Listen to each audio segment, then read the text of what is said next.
a lot of the work that we do is about breaking through obstacles, overcoming fears as men. And the work that you do, skydiving, base jumping, mountain rescue. Welcome our guest, Benedict Dicko. By the time you step to the edge, the fear leaves and you're just wholly present. And then from the second your feet leave the edge, it's the moving meditation of a lifetime. It's like, nothing else matters. There's no time. It's full presence. There's no time to be thinking about other things, or what's happening in the news, what's happening at home, the stuff on the work list, the bruised cucumber in your salad niçoise, you're just there and you're living. And absolute presence. Absolute presence and absolute freedom. Those few seconds, they can feel like a long time, but also they're short. And I think that's what brings people to keep coming back, because it's just a moment in time. We are living in a time where real connection often feels lost. This September, we are coming together to reclaim it. Sacred Sons Convergence 9, Remembrance, September 19th through 22nd. Join us in Brennan, Washington, where the forest meets the ocean, the masculine meets the feminine. Imagine a space where men, women, and couples come together to heal, grow, and celebrate life's sacred journey. It's time to confront the aspects of our life that are challenging. It's time to confront the hard, to have the hard conversations. And this year's pillar speakers will guide us, revealing the mysteries of grief, love, and the stories we've longed to rewrite. Hundreds are gathering because now is the time. Now is the moment to break free from old patterns, to heal, and to stand strong in our collective power as men and women. This is more than just an event. This is a call to remember who we are and who we can become together.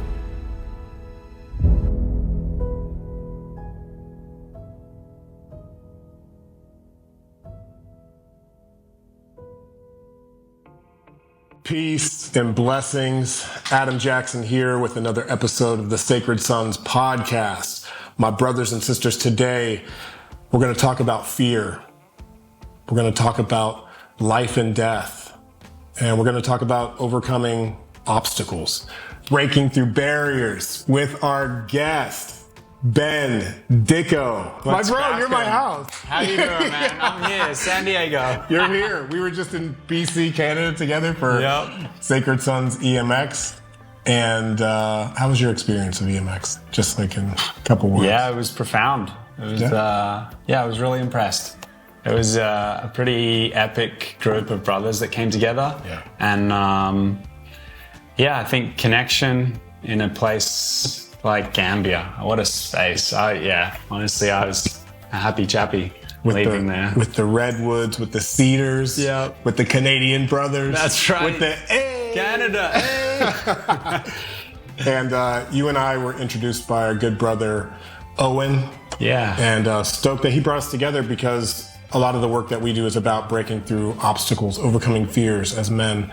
And the work that you do as an extreme sport professional athlete, skydiving, base jumping, scuba, mountain rescue, snowboarding, all of these things. I want to drop into it and to welcome you into our community. Welcome our guest, Benedict Dicko.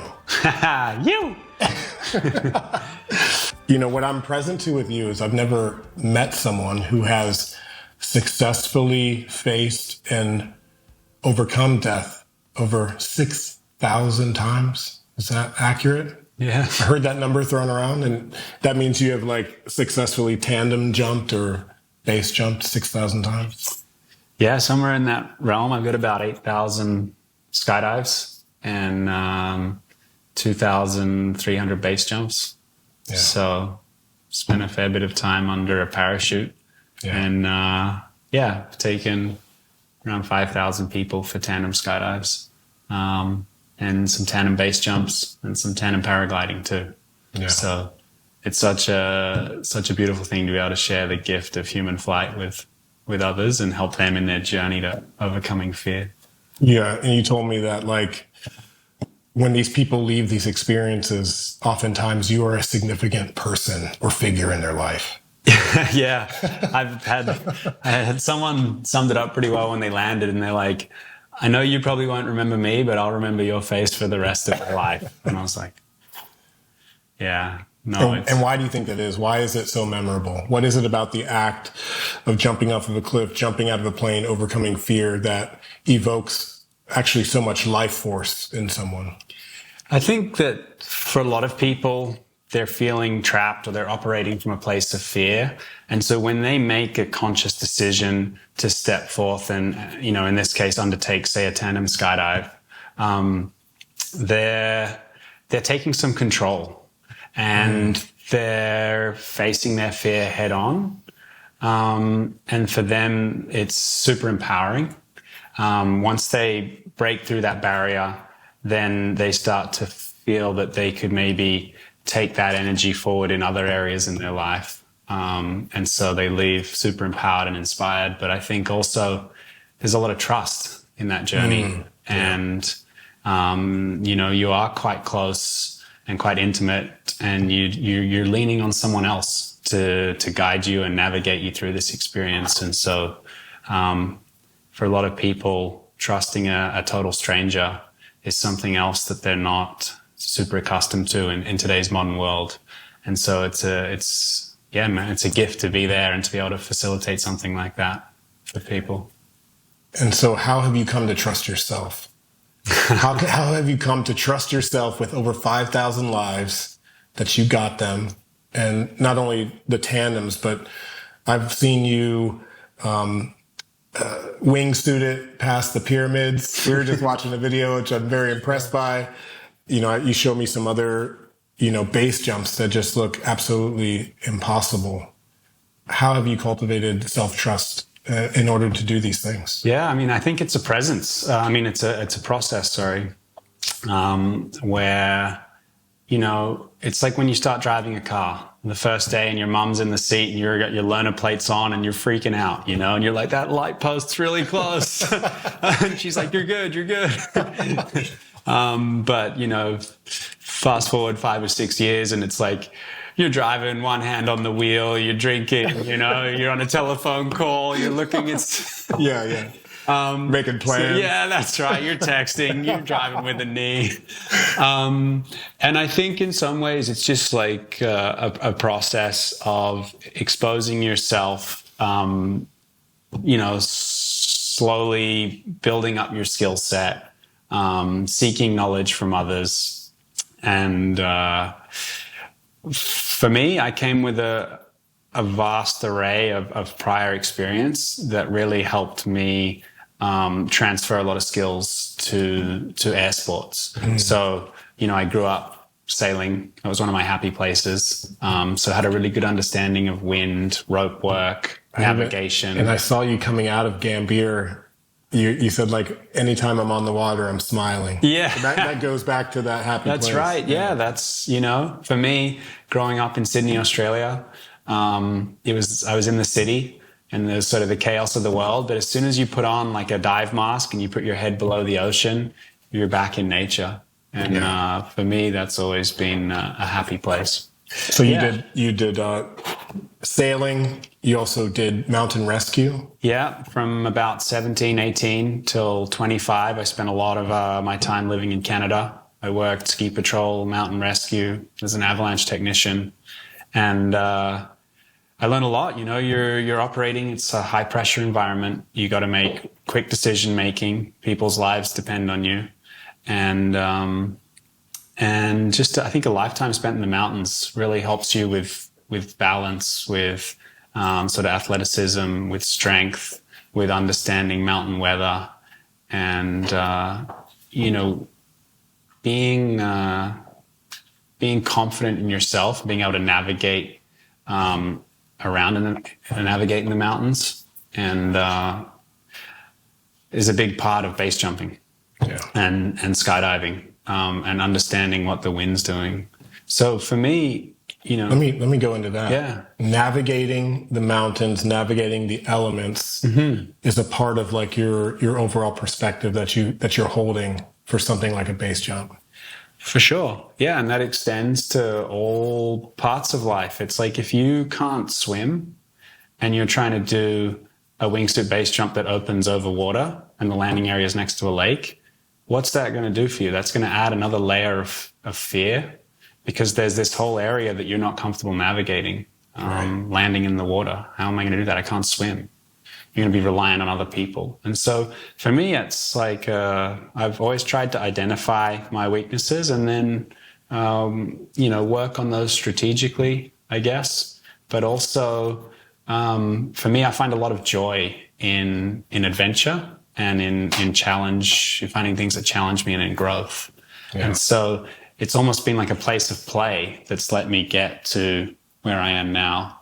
It's been through like pure passion and enjoyment of the process that's let me kind of level up continuously to a place now where, some of those things are pretty easy for me to navigate that once upon a time would have been extremely stressful and high-risk situations. Yeah, and it's still high risk. Like, base jumping is one of the more dangerous extreme sports. Is that true? That's true, especially once you put a wingsuit on. Okay. Yeah. You're flying in a nylon bag and you have to reach behind you and pull something that you can't see to save your life, and the default is death. If you don't execute a very specific set of... And for reference, how many wingsuiters do you think there are worldwide? Out of 8 billion people, about how many people can actually do what you do? Maybe not to the level that you do it, but... Sure. There's probably around... So there's wingsuit skydiving, which is from a plane, and there's wingsuit base jumping, which is when you jump from a cliff or a building. And there's probably around maybe 300 people that wingsuit base jump. 300 people? Yeah, 200 to 300 people that are actively wingsuit base jumping. That's all the way. If we're looking at a spectrum... You're at the extreme spectrum of this thing called life, bro. And so from that perspective, and I understand that there is a process, but what is your philosophy about fear and about facing the default of death? I know that we're all going there. It's one thing that's guaranteed, but there is, I'm curious about your philosophy around fear, maybe not only of death, but like of embracing life. Yeah, I mean, I think it's quite interesting that one of the things that we fear the most is the only thing that's guaranteed for us. Yeah. But, that relationship with fear certainly changes too, I think, as your relationship with life changes. And I think once you start to realize how special life is and how fragile, it's easier that you start to fear losing that opportunity, the opportunity to live more. And I think it's a constant ebb and flow, but certainly with the friends that I've lost in this sport, it causes you to sit down and reflect and say, what is worth dying for? Is one jump worth losing everything else that exists in my life and on this planet? And I think the answer to that question is no. There's so much more to life than one jump, whether that's other sports, skiing, climbing, sailing, whether it's connections, family, a partner, whether it's partying, sex, there's so many things on this planet that are so beautiful to share with so many, that the act of jumping off a cliff one time is almost hard to justify. And I think that's why I've strived so hard to prioritize staying alive in my jumping. Because the sport it's shaped who I am. Mm-hmm. The sport as a whole, I wouldn't be who I am today without it. It's, the adventures and it provokes such significant growth. Anytime you go to the extreme ends of the spectrum, you gain so much perspective on life and on yourself, that I would say I would risk my life to base jump and for the journey that it's taken me on, the growth, the people, the places, the connections. But I try not to place myself on an undue risk on any one jump because I want to stay alive. Yeah. Stay alive. That came through at EMX. Stay alive. And we have another saying, which is I want to live, because there's a lot of men who take their own lives who don't want to live, Sure. And it's an inverted kind of a statement to stay alive, right? Simply than just wanting to live, because for as potentially dangerous as each jump is, there's also the mundane aspect about getting in your car, one last time, or just like, death comes for us and we truly don't know. And there's an aspect of like, I imagine there's an aspect for you to face it so often. It must bring more to life in a way. Yeah. I mean, I think there's a certain acceptance when you don't want to jump if you aren't at peace with leaving this planet.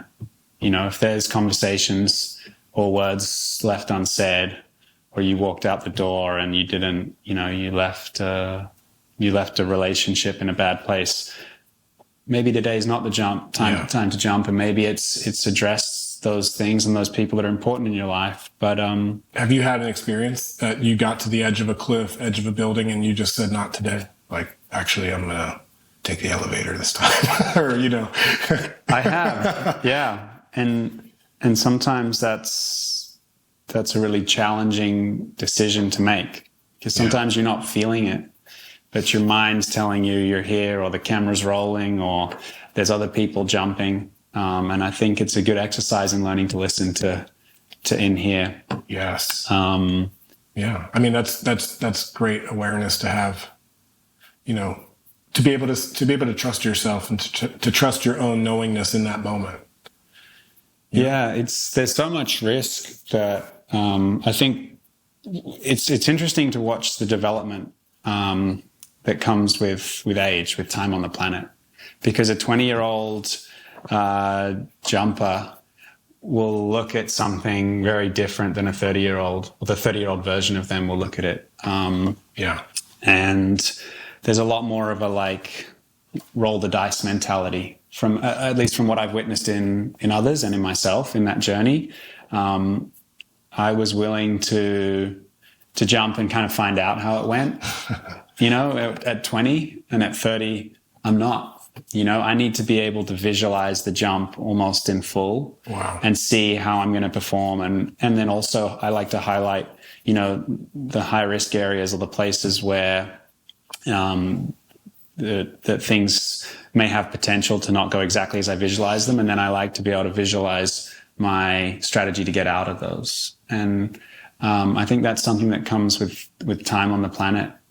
Chemically, there's a development that happens too, right? So regardless of the experience and the skill set that you build, I think just with the number of years on the planet, the way your hormonal system fires, you are less risk adverse the older you get. And so I've certainly encouraged that nobody start base jumping before the age of 25, just because I think it's important to go and spend time in other sports where you can make mistakes. Right. In base, for instance, sometimes the first time you make a big mistake is the last, and you don't get an opportunity to learn from it. Whereas if you spend time skiing or rock climbing or riding bicycles, you're going to fall. You're going to make mistakes. You're probably going to break things. Yeah. But that humbling experience will hopefully affect your decision-making and your risk tolerance going forward. I grew up skateboarding. I still reference it. It's the hardest and best thing I've ever done as a human. Yeah. And I've done some great things, but skateboarding, the idea of trying and failing and trying and failing and then landing it and then sticking it and then having it on tap, that evolution is one of the more fulfilling things in life, I find. Definitely. I mean, I think it's important for people to find something that they're passionate about, that they can dedicate themselves to, and that requires skill. Yeah. Because the process of pursuing mastery in any activity that ticks those boxes will provide extreme enjoyment and also profound growth. You know. So let's talk about the first jump, because for me, I asked you this before, because how do you do your first base jump? And your story is a little different. Take us to Thailand. Take us to a cliffside. Thailand, yeah. I was there on a climbing trip. I was 19 years old, so rock climbing, and I looked up at sunset, and I heard this thwack, and I look up, and there's a parachute. And I just went, wow. And they came down, they floated down, and they landed on the beach, and I asked someone, I was like, those guys just parachute from the cliff? And they're like, yeah, the base jumpers. So I started chatting to them, and I asked, hey, can I come up and watch you guys jump? And they said, sure, come up tomorrow. And we get up there at sunset, and it's a little bit late in the day. And they were about probably 2 hours late, so it's pitch black. And one of the guys, he has his pilot chute in his hands. That's the thing that you throw, and it pulls out your other parachute. It's typically like orange. Yeah. It's the small pizza-sized parachute you throw out, and it pulls out the main parachute. And so it's pitch black in the dark. It's over the ocean in Thailand at night, no moon. And he stands there and he goes, 3, 2. And I just went, Max. And he said, what? And I said, you've got that black strap thing wrapped around your arm. And he looks down, and he's got the strap fully wrapped around his arm from the way he picked it up. And he just looked at me and said, you just saved my life. I would have died. And I think in that moment, there was a bond that was built. I think there was a lot of just inherent trust I didn't know anything about parachutes. But I was willing, I saw something that didn't look right to me, and I was willing to speak up on the edge of a cliff in the middle of the night and to this guy I'd just met an hour before. Right. And that was the start of a brotherhood with that group of jumpers. And wow. They provided me with some instruction and some direction on jumping. But it was pretty cool, man. I asked them, like, hey, does anyone ever learn to jump off a cliff? And they're like, nope, never. I was like, okay. Does anyone ever learn how to base jump without skydiving first? They're like, nope, never. Well, there's one guy. This one guy did, yeah.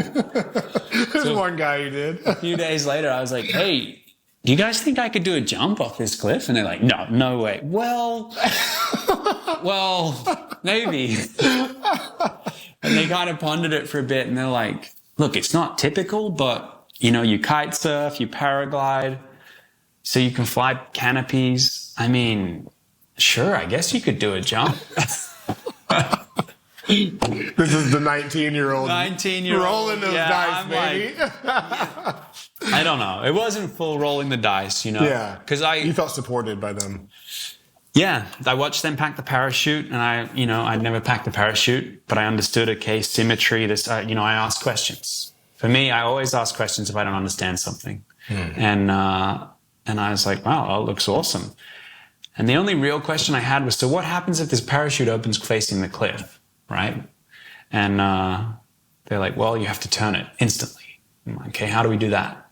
They're like, you reach up and you grab these things and you pull out one, and it's going to turn you left. And so I hung in the harness down at the beach under a tree, and I practiced reaching up and grabbing and pulling, and I visualized, which is a huge part of what we do for base training now, is we visualize the process so that you're basically building muscle memory. And so, 3 or 4 days after I saw my first base jump, I hiked up the cliff with a backpack on. The same cliff where the brother had the strap around his arm. But we made it in time for sunset. This time it's not pitch black. And I did my first base jump with one tandem skydive under my belt and a bunch of paragliding experience. Stand-up landing on the beach. And so what's that like? Let's say you're on the edge of the cliff. Is Max behind you this time? Yep. And what is that moment this is your first jump, you know what I mean? For sure. No, there was a fear. But you sit with it and you work through it. You lean into the breath a lot. You calm your nervous system. Because at the end of the day, you wouldn't be standing up there. You wouldn't have gone through the whole process of the packing of the parachute and the 2 hours climbing up the cliff if you didn't feel that you were mentally prepared to be there. Right. You know? And so once you get to the exit point, you're making an assessment of the conditions, and assuming the conditions are perfect, then it's just getting into a place of acceptance within yourself that you're going to undertake this process. And so for me, I don't like to be at the edge in full fight and flight. Like if you're there and the adrenaline is absolutely cranking, you're not in a flow. You can't operate, it's more like you're just reactionary. So you're in a flow state by the time you're even approaching the jump. Sure. And those hormones are going to rise in you and you're going to like moderate them with breath. But by the time you step to the edge, you want to be in full acceptance and it's like at that point, when you make that decision that you're going to jump, which is usually right before you count down, you start your 3, 2, 1, see ya. Yeah. In that moment, the fear leaves and you're just wholly present. And then from the second your feet leave the edge, it's the moving meditation of a lifetime. It's like, nothing else matters. There's no time. It's full presence. There's no time to be thinking about other things, or what's happening in the news, what's happening at home, the stuff on the work list, the bruised cucumber on your salad niçoise, like you're just there and you're living. And absolute presence. Absolute presence and absolute freedom. And yeah. And so those few seconds, they can feel like a long time. But also they're short. And I think that's what brings people to keep coming back. Because it's just a moment in time. And the same with the tandem skydives. Everyone lands and the first thing they say is, man, I wish we could just fall for hours. Right. But you know what? If you could fall for hours, then you'd probably land and you'd be like, I'm pretty bored. I'm not going to do that again. Yeah. And so I think in some ways the beauty to life is death. Like if you could live forever, then you probably wouldn't place the same value that you do on your life and on living. Right. And so in the same way that the limited time that you have in free fall makes it so special and so precious, I think it's the same with life and death. And I think that's why you're left living. Yeah. Do you feel like you have been able to cultivate that presence outside of the jumps because you know how to live in the moment? Do you find yourself living in the moment, whether you're trekking up a mountain or not? For sure. Maybe even to a fault at times. Right. I remember in my early 20s, I'd lost a few friends base jumping. My first mentor, Lonya, passed away in my first year or two. And my second mentor, Matt Kenny, also passed away base jumping. Both base jumping. Yep. Yeah. And I remember I started to live so short term where it was like, if I don't kiss this girl tonight and I die on a jump tomorrow morning, I might never get to kiss her. Right. And or if I don't have that conversation. Right. Or if I don't, whatever it is. But then, that can't be applied to everything. You can't not pay your credit card tonight because you might die tomorrow. Eventually that catches up with you. So there's a balance. And I might be still trying to find it. Yeah. So there's a lot of loss that comes with this lifestyle. I want to touch on that a bit later, but while we're here from Thailand, let us know some of the rad places that you've jumped off to, whether they're city centers, popular buildings. Sure. What are some of in all the 8,000 jumps, what are some of the standout locations? Standout locations. Well, I think my journey took me, it's taken me all around the world. Yeah. But from there, I went to Sydney, Australia, and I started skydiving. So I went through and did my, first 50, 100 jumps there at Sydney Skydivers, jumping out of the plane. I went back to Canada. It's taken me to the Prime Bridge in Twin Falls, Idaho, which is one of the best places to learn to base jump in the world. Oh, wow. It's 500 feet. It's legal. Finding legal bridge jumps can be hard. And it's over a river. So if you have any kind of malfunction or accident, you're able to land in the river, which provides... And the bridge is safe too, because you can go... Exactly. If your parachute's backwards, it would take you under the bridge. If the parachute opens and has like a 180 degree off-heading opening, you can fly back under the bridge. Whereas when you jump from a cliff, if that parachute spins 180, you're flying directly at a cliff. And so it's a pretty time-sensitive situation. Yeah. I did 100 jumps at the Prime Bridge. Oh, wow. In about 3 or 4 weeks. So I was going to say in about 100 days, like one a day. Oh my God, in 3 weeks? Yeah. How many is that a day? I was doing somewhere between 3 to 10 a day. Just depends on the day. You jumped off a bridge 10 times in one day, bro? That's right. Oh my God. Yeah, for me, I applied myself, because I wanted to be disciplined and I wanted to build my skill set at a place that was forgiving, so that I could go and jump with my friends who were all a lot more experienced. So here's where you're building that trust that I was alluding to earlier. How do you build such trust? You jump off a bridge 10 times in one day. Repetition is key, to build muscle memory, to expose yourself to different situations. It was a few years later, I'd gotten a tandem rating, so I was now working in skydiving. I had a few thousand skydives. I worked all over California. I lived in Hawaii, New Zealand. Wow. Working in skydiving. And I decided I wanted to start flying wingsuit base jumping. So I went and did, 300 or 400 wingsuit skydives to train, to learn how to fly the wingsuit out of the plane. Yeah, to really, not just to learn how to fly it, but to master it. Wow. I wanted to be able to master it. I wanted to be able to fly it on its back, on its belly. I wanted to be able to flip between the two. I wanted to fly it vertically. What gives you this eagle medicine? Do you have, like, when you were a kid, did you dream of flying? You know what I mean? Like, what is it about you? Because for most people, the thought of being in a wingsuit, like you said, like a nylon sack or whatever, is terrifying. Sure. But you want to master it.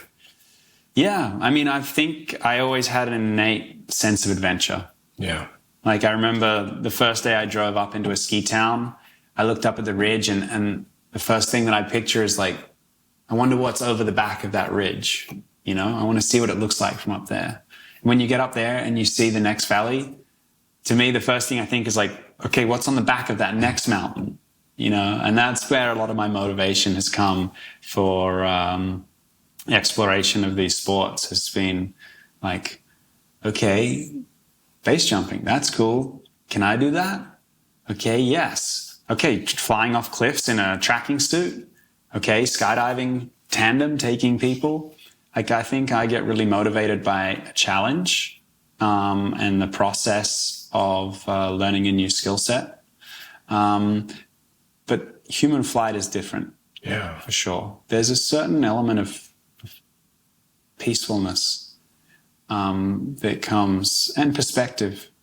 When you're 15,000 feet above planet Earth and you get to look down, when I first started working in Hawaii, I would just spend hours looking out the window, at the coconut plantations, the coffee fields, the beaches, the reef. And it's such a stunning way to experience planet Earth. Mm-hmm. And then free fall, there's nothing else like it. Yeah. And you found a way to extend the free fall time. For sure, with the wingsuit. Because in tandem, you're like 60 seconds, maybe. That's right. And so with the wingsuit, the free fall is all the way to the ground, essentially. 2 to 3 minutes, out of a plane is pretty standard. We still pull around 3,000 feet, so we have time to fly our parachute down. When we jump off the cliffs with the base parachute, it's a much simpler parachute system. Yeah. It's much more reliable. I've deployed as low as 150 feet above the ground with like when we flew past the pyramids in Egypt, they're about 300 feet high. So we come past in the wingsuit below the top of the pyramid, and fly out past the other side and then deploy just a couple 100 feet above the ground. This is my favorite video of yours. We'll link it in the show notes, but like to see you were in a wingsuit, or were you, no, you were coming down in a wingsuit. You're in a wingsuit coming by the Great Pyramid of Giza and touch off of it. Yeah. Under the parachute, I've definitely scraped tickled my toes across the top of the pyramid. I mean, like, think about how many people could say that they've put their toes on the top of the Great Pyramid. You know what I mean? Like, yeah. I remember the first time I flew past under the parachute and I was dragging my toes across the top and I could like read people's names that were scratched into the stone on the top. Wow. Yeah, it is. It's special. So it's something about the challenge, yes, but I'm also hearing it's something about the perspective that it gives you. Something about the perspective of seeing, God's view. Yeah, I think you nailed it. Pretty special. I think that, I think it's something that's like innate and it's within us, probably from like our tribal days. There were those who were designed, kind of intended to be more at home in the camp, cooking, nurturing, holding space, supporting family. And there were others who were destined to wander, to explore, to adventure, to hunt, to find new lands. Yeah. And to see beyond the next ridge. That's right. And that's been a part of human evolution. And I certainly find that these sports are at the pointy end of human evolution. Yeah. And it's a lot of fun. Yeah, of human evolution and also just human experience. I just can't imagine that there's another experience that's quite like it. Human experience and human potential. Oof. People talk a lot about human potential, but how many are actually at the edge of it? You know what I mean? Yeah. No, I do.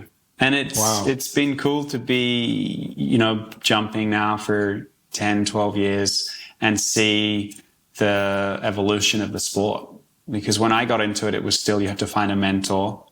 You had to have a rapport with them. They had to want to work with you. There wasn't a money exchange. It was like, this is someone that they wanted to help share knowledge and guide and mentor into the sport. And that's changed a little bit now. It's becoming more mainstream. People can pay for a base jumping course. And it's not necessarily a negative thing. Having structured learning by professional instructors, people that have dedicated time and energy into learning how to teach is actually, it's a really beautiful thing in a sport that is so risky. Yeah. But it has made it a lot more accessible. And with that accessibility, we're seeing different people get into the sport. There's a lot of younger jumpers that haven't necessarily lived a lot of lives that are coming in, and this is like one of their first sports they're doing is maybe skydiving and then base jumping. Wow. And I remember a student the other day, they climbed over the rail at the bridge and they're there and they're ready and they've been checked and then they look over and they say, "Am I good?" And I sort of, I looked at him and I'm like, I don't know. Are you good? Like how much do you want to lean into someone else for confidence versus how much do you want to own knowing like where you're at, your skill set, and are you good? Yeah. By the time you have 20 base jumps, you should be able, by the time you're leaning over the edge, holding on with one arm, ready to jump, you want to have a little bit of confidence in yourself. And in some of our conversations exploring that, I asked him, "So what other sports have you done?" And he said, "Sports?" I said, "Yeah, swimming, running, biking, skiing." He said, "In China, we don't do sports, just computer games." I thought, so that's where it is. It's like, if without those other sports, how are you expected to have good balance, proprioception, decision-making under risk, spatial awareness, an understanding of winds and physics. So we're in a challenging era where human flight is becoming so much more accessible. But with it, it's almost like a shortcut. And if you don't have that breadth of experience behind you, it can be a dangerous sport to navigate. Yeah. What I heard in there is that with that structure and maybe the added safety courses, you've lost the culture of rites of passage through mentorship. Yeah. Because if there is such a thing as a rites of passage, I mean, this is as close as you can come to confronting death. And so having a direct mentor seems like the right way to do this. I think so. And I think it's a very special journey to walk. And so in my style of teaching, I provide courses, but there's an ongoing mentorship that exists beyond that, because I think that person that you choose to mentor you through this journey, it makes a big difference. Yeah. And you're facing fear. Like, you're looking it directly in the eyes. When you make that choice to jump and you leave that cliff, the default is death, unless you execute a very set number of steps to bring you back and land safely on planet Earth. And as an instructor or a coach or a guide or a mentor, there's nothing I can do to help you once you leave. You're on your own. And to me, that's the beauty in many respects of this sport, or this activity. Because it's a vision quest. And at some point you're going to walk, you wear the consequences of your own actions. Yeah. And I think that's something that's lost a lot in the modern society. We're always looking for someone else to blame. It was the mechanic that didn't put the nut on correctly on our car, or it was that other guy who turned across in front of us, or it was, we're always trying to pin it on someone else, make someone else liable or responsible for fixing it and scooping us up in our mistakes. And this activity is, in some ways, doesn't require perfection, but it takes us to the point where life is distilled, and it's me, myself, and I. Another word for that is sovereignty. Sovereignty. You said the word freedom earlier, but sovereignty is like you're making this choice, and it is I and I. It's you and God. Yeah, and I think that's kind of brings up an interesting thought for me, and that's just sovereignty over death, because there's a choice. Do you want to risk your life? Do you want to be here alive? And you mentioned suicide earlier, and I've lost more friends than I can count on both hands to suicide. Yeah. In my 30 years on the planet. And I think having sovereignty to live your life in the way that feels best for you, and if that comes with a risk of death, or if it means leaving this planet, I think that's part of the human experience. It doesn't get talked about a lot, but it's something that, I've been surrounded by in this journey. And it comes with its own challenges. Yeah. As you've seen so many of your friends maybe take their life or have their lives taken, what's a piece of inspiration you could give to stay alive? Because a lot of the work that we're doing at Sacred Sons is also to keep men alive, keep our brothers alive. And I've lost friends to addiction, to suicide, to swift accidents. What is it that keeps you staying alive, that keeps you motivated? I think for me, I've come to realize that, if you ride the roller coaster emotionally, that there's going to be extreme highs and there's extreme lows. But the nice thing is, as long as you stay on that roller coaster, it'll rise again. Yeah. And I broke both legs 3 or 4 years ago. It was a particularly challenging time in my life. I spent a month in hospital. Let's go there. Where were you at? What was this jump? Because out of the 8,000 jumps, there's been at least one accident that was severe. Where was this one at? This was in New Zealand. Yeah.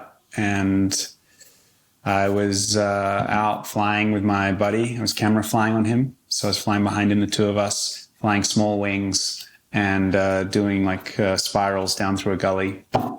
And I came out a little bit low and I caught one of my lines on a bush.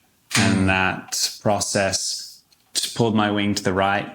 And that meant it caught a little tree, and that tree pulled it more, and it caught a shrub, and then just turned the wing into the side of the mountain and both legs into the bottom of a canyon in the rocks. And my left leg was bent like a pool noodle. My right foot was hanging off at 90 degrees. And, yeah. And so your buddy he's still going. Yeah. You're caught up back here. How do you even, with both legs broken, how do you get out of that? So I immediately pulled the radio out and I said, I'm in the gully. I've broken both legs, while he was still flying. And so he landed at the bottom. And in the meantime, I dragged myself on, with my two hands across the ground, backwards down to the river to drink water, because I knew I was pretty dehydrated. And they started hiking up to me, and they got there and they're like, and I was like, sweet, let's get me out of here. And they're like, dude, there's no way, There's no way for a helicopter. Yeah, it was like extreme rock climbing just for them to get in there. And they're like, there's no way you're going to be able to climb out of here with no legs. Oh my God. So they're like, so let's get the helicopter on the way. And I probably spent 5 hours on the mountain with, 2 broken legs. And that's a vision quest. No right pain there. relief, yeah, for sure. What's happening in those 5 hours for you? Yeah, I think there was a lot of reflection. Honestly, I think I felt I'd let myself down. I knew that I had a lot on my mind that day, and that I wasn't. I was a little bit fatigued, and maybe not as present as I could have been, and that I was trying to do too much. But also, there's an acceptance, and I think that's come from a lifetime of movement and living in flow. Is just that, like, this is how it is. There's no point spending time in the past. We're looking forward. So it was like, okay, how do we get rescued? How do we get to a hospital? How do we get these repaired? How do we? And but I spent a month in hospital. A month with 2 broken legs. So for someone like you, what is it like to just be laid up for several months? Yeah, it was challenging. A month in hospital, 3 or 4 months in a wheelchair. And I imagine painkillers, drugs. I mean, was it? Yeah. And I just bought a house, and the only way to pay the mortgage was to have all the rooms rented out. So I was living in the garage. I had fiberglass insulation from the rats falling on top of me in winter. There was snow on the ground. It was cold. It was hard, man. It was challenging. And at a year, I still couldn't walk downstairs without a handrail or a walking stick. And it made me realize how much I would lean into movement to feel happy on this planet. Anytime that I was sort of not stoked or struggling to feel good in my body or in the flow, I would go out, whether it was for a run, a walk, a swim, a flight, a jump. And without that outlet, I had to just sit with it, to learn some other techniques. Yeah. I had to move more into the breath, into the meditation. I had to slow down and process some things. And I think in that sense, it was extremely profound. I realized, that a gratitude practice gets you a long way when you're facing challenging situations like that. Yeah. And just learning how to be excited for what you don't know is coming. Because for the unknown. There's so much coming down the road or down the river that you have no idea what's just around the next bend in life. And I think now I find that I can lean into that and I can trust that. And I think that's the beauty of lived experience and wisdom is that you can look at your past and see the patterns. And it's like, with that sentiment, you don't know,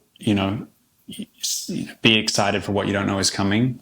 I think I would offer that up to people that are struggling with mental health. Yeah. Say someone's stuck. Maybe their legs aren't broken, doing what they love, but they're mentally stuck. They're physically feel like they're stuck in their career, in their situation. Yeah, what's something that you could say to inspire them out of your own stuckness in that way? Yeah, for sure. I think it's that, and this would be speaking from my own experience, is that,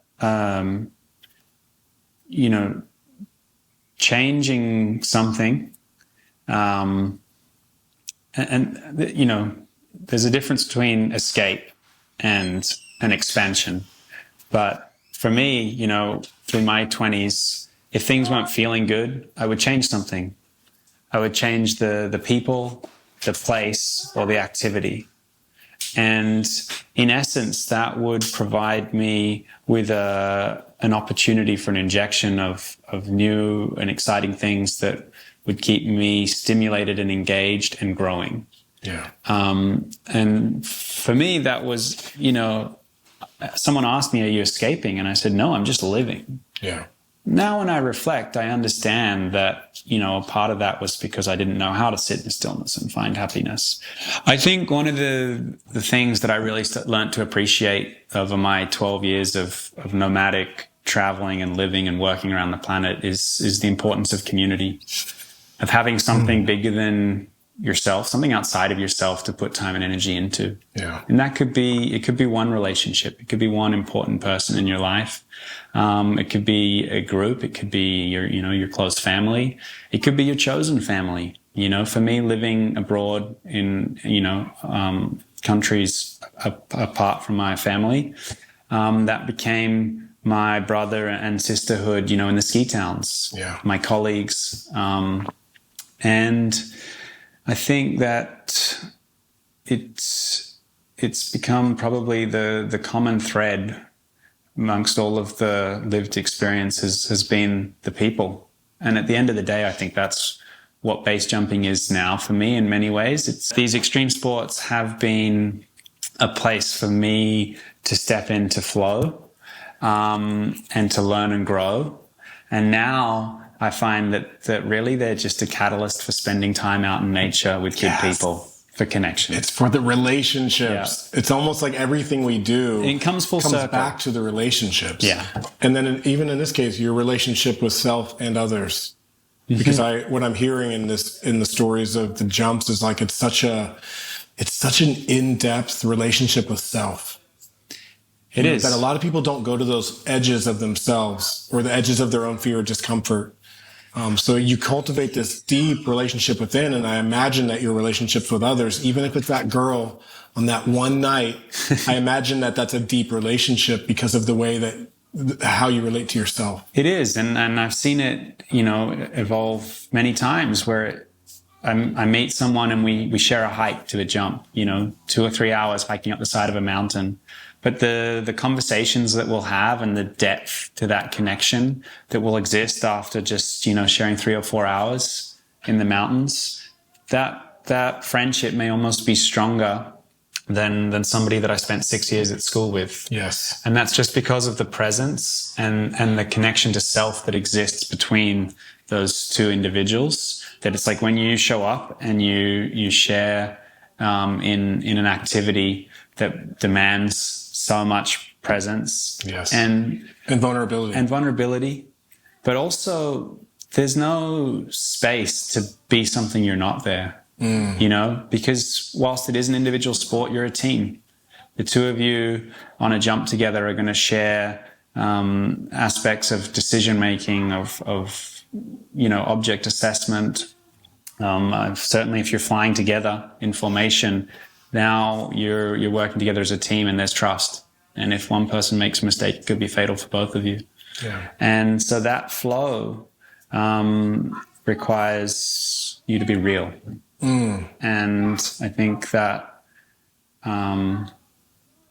vulnerability and humility breeds a lot of depth to the connection and a lot of respect.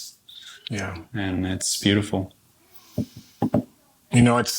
I see a similar thing happen on the men's weekends. Yeah. These guys come into the space in 4 days, some of these relationships may be deeper than with maybe your best friends at home, or even some of the people who you're closest to at your work or your job, because the level of depth that we achieve in a relatively short amount of time, the level of vulnerability that it requires, that creates strength and bonds.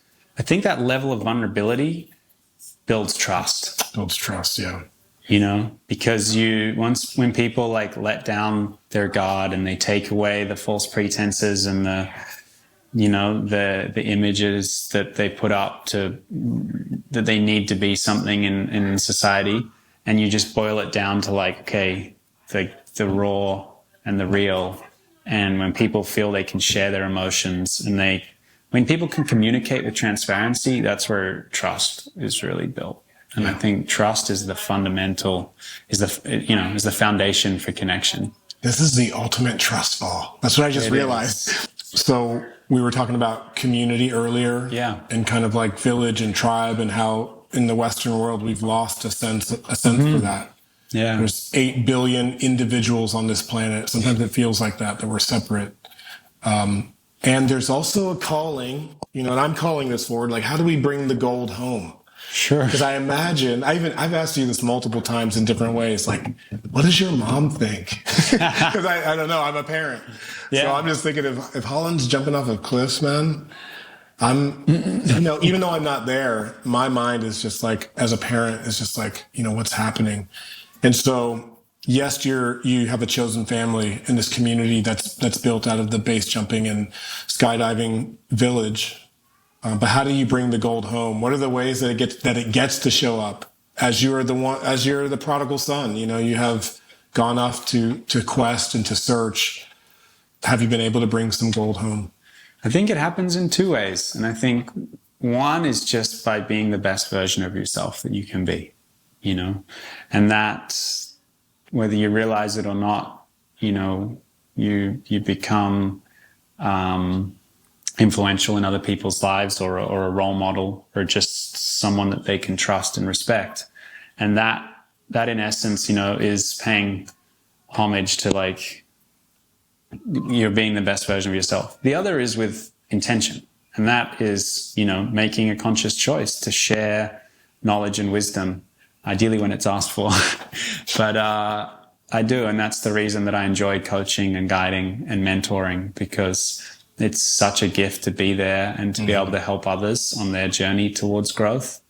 And for my family, that's an area that may require more intention, because when you live on the other side of the planet, it's hard when you don't see them, only every couple of years or so. And so, I think I'm looking forward to going and spending a few months on that side of the planet and getting some good time with my parents and family.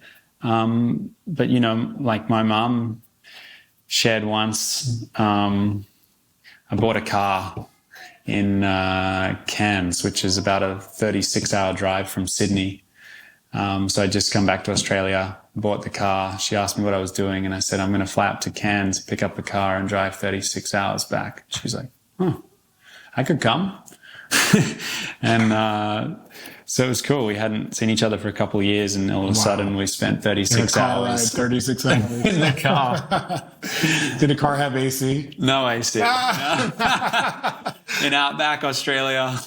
So we're driving through a town, and I see this little puddle of water in the bottom of a dry riverbed. And I pull over and I say, Mom, I've got to jump in. It's hot, And so I strip off and I jump in, and I'm swimming across this puddle, and I look back, and there's my mom just dropped all her clothes, and she jumps into this puddle of water that's probably this deep and muddy, dirty brown. And I just smiled, because I realized that, of course, we influence, everyone. But later on that afternoon on the drive, she said, thank you for being you, because you continually inspire and inspire growth in me and push me to be a better version of myself. And that wasn't with intention. That was just through being me. That was through your embodiment. Yeah. And so I think that, we can do it in both ways, but Your embodiment of freedom. Yeah. You know, that I think that you must exude that freedom to people who you encounter. Even your own mom, that's pretty special. Yeah. But I do think that it does take some physical presence to do it well, at least. You know, we have the digital age and we have the social platforms and the YouTubes, but I think time and physical presence is really important for connection. And I think that's honestly the most valuable thing we have on this planet is our time. And when we decide to give someone our undivided attention and our presence, it's such a gift. Yeah. It is about presence after all. Process and presence, freedom and sovereignty. It's all here. It's all here in this one life experience. You're an extraordinary person, whether you think that about yourself or not. It's something that I experienced, you know, to witness you in Gambier. And actually, one of the coolest things I saw of you on the men's weekend was your ability to put it down and just rest. You know, as I heard you have been going, you know, stopped, and then you're back, and then you're going. And I saw you like resting into nature, resting into the water, resting into the brothers. It was very special. That's a new thing for me. It's something I've needed for a while and I haven't necessarily known how to do. But it's something I've been working towards, to creating that space and to prioritizing it. And I think I would, I found like I was extremely grateful and impressed by the leadership and the structure of the facilitation at Gambia, because I did feel like it allowed the space and the fluidity to it to allow all of the brothers to you know, kind of be held or be seen and worked with at where they were at. Yeah. Which I think can be challenging to do, you know, in group men's work. And you guys crushed it. It was cool. So thank you for creating the container and bringing people together and holding the space, because it was exactly what I didn't know I needed. Yeah, man. And we have a special collaboration that we're doing. Yeah. Thank you to our brother Owen. Thank you to Celtic Flight. Yeah. Sacred Sons and Ben Dicko are going to do a collab. We may be seeing you emerge in some form of flight with a Sacred Sons parachute, a Sacred Sons wingsuit. Yeah, bro. I'll be taking it to China for the World Wingsuit League competition. We'll be jumping off cliffs in rural China, and it's a race through the canyons, and then first one to cross under the gondola lift line.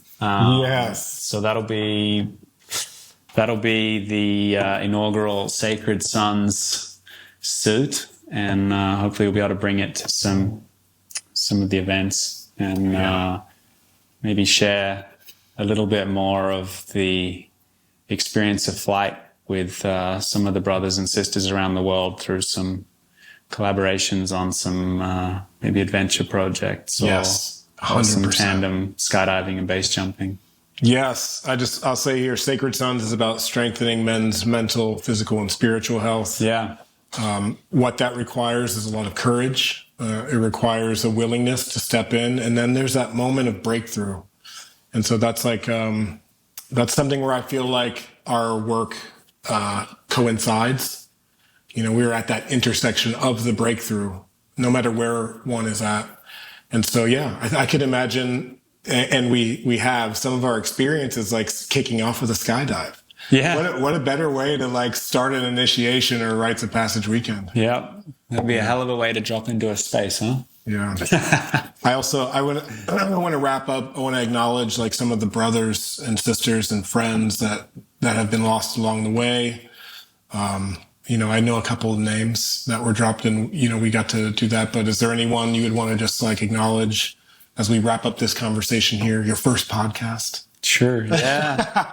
Our first podcast. Yeah. I think it would, you know, I would definitely extend my gratitude to Will, who's no longer with us. Was my best friend and teammate, wingsuit teammate. And he passed away a couple months ago. Yeah. and his partner passed away February 26th of last year. And I think it's just reignited my fire for men's work and for making sure that we don't have the brothers fall through the cracks. Yes. And that there is somewhere for people to reach out to and for people to lean into. And I'm extremely grateful for the space that Sacred Sons is holding for so many men, and the community that it's creating. Because at the end of the day, I think it all comes down to community. Community is what's going to give people, purpose and passion and something else to put their time and energy into, but it's also what we lean into in times of challenge when we need support and a place to lay our head or ask for assistance. Yeah. Yeah. Connection is the cure. That's what we say. Community is the cure. Community is it. Yeah, community is it at the end of the day. For sure. Yeah. All right. With that, Ben Dicko. Hey. Sacred Sons. Yeah, buddy. Adam Jackson. Woo. We did it. Thanks, bro. We had a podcast. You're a natural, bro. You have great stories. Maybe. As I would expect. See how the next one goes, eh? Yeah. Until next time, we're out, family. Thank you.